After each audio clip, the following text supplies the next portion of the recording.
we continue to follow some of the most important races that could determine who controls what for the next 2 years. One such race is the Georgia Senate race, where incumbent Democratic Senator Raphael Warnock is trying to beat off an attack from former football player Herschel Walker. As you know, Herschel Walker can barely speak. He certainly seems unable to think. He's not able to explain his position coherently on any issue.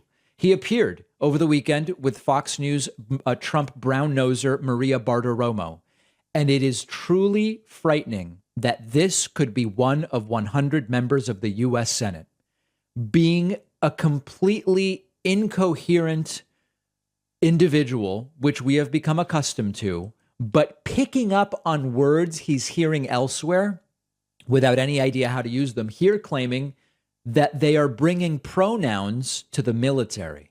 Right now, he's called our men and women in blue thugs and bullies. They bringing pronouns into our military, but yet they're saying it's the Republicans' fault. Yeah, they're bringing pronouns to the military. I hate to break it to you, Herschel. They're using verbs, they're using nouns, they're using adverbs. They're even using prepositional phrases in the military. He hears something that sounds like what he's supposed to be saying, and he repeats it, and he has no clue what he is talking about. In another moment during this interview, of all the different threats to the United States that we're dealing with right now, he says the real threat is that Raphael Warnock will vote against the Keystone Pipeline. Feeling now, 48 hours away? Well, I feel pretty good. You know, when you have a president talking about the biggest threat to democracy is seen to be electing a Republican. But I want everyone out there that's listening to me, the biggest threat to democracy is to have him at the White House. And the biggest threat to democracy is to have someone. Guys, I mean, listen, is it nitpicky that he can't say democracy? That he called it demargracy 3 times during this? Like, is that, you know, you point these things out and these right wingers go, David, that's racist. I thought you were the ones who said we were racist when we see race. I'm not mentioning the guy's race. I'm telling you he can't speak or think. And now David, what? Huh? The guy's completely incoherent. Like Senator Warnock to vote against our Keystone Pipeline, oh, God, which put us in an international threat. I think right now that's a threat. And it puts us in a threat when Warnock votes against Keystone. Explain that to me. That's a security threat. With going to our enemies to ask for energy. That's a threat. That's a biggest threat to democracy there. And also putting men and women's sports, which he voted for that. Right. That's another big threat to the country. Men in women's sports.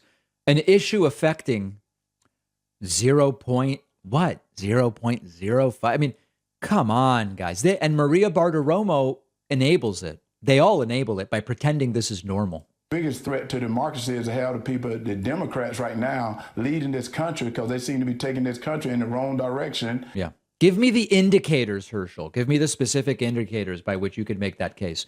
So here's the good news and the bad news, and they're both the same. Anybody could win this race. I know that many of you were very worried because of this gap that was closed by Herschel Walker, which now has Herschel Walker ahead by 0.5 point on average.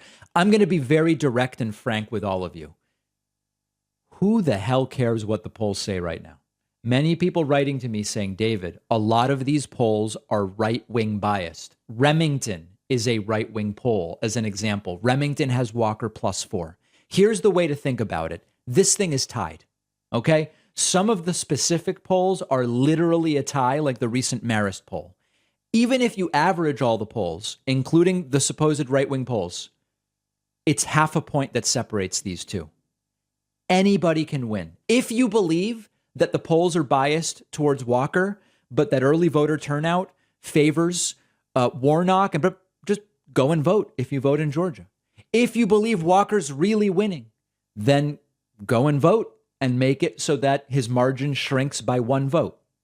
All we have to do is go and vote, and we will very soon know whether one of the most humiliating realities about the Senate will become a reality or whether we can avoid complete and total disaster.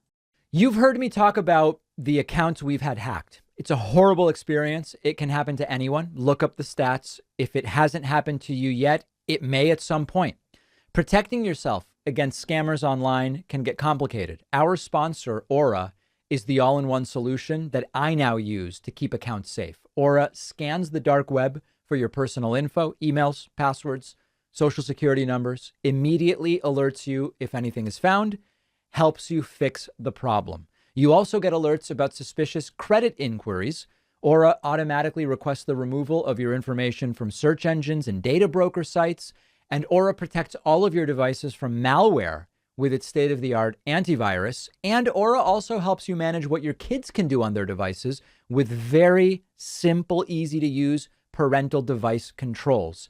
You can try Aura free for 2 weeks at aura.com/Pacman. Your login credentials might already be floating around. It takes only a few seconds on Aura to figure that out. And think of all of the other useful things you'll discover during the 2-week trial. The link is down below.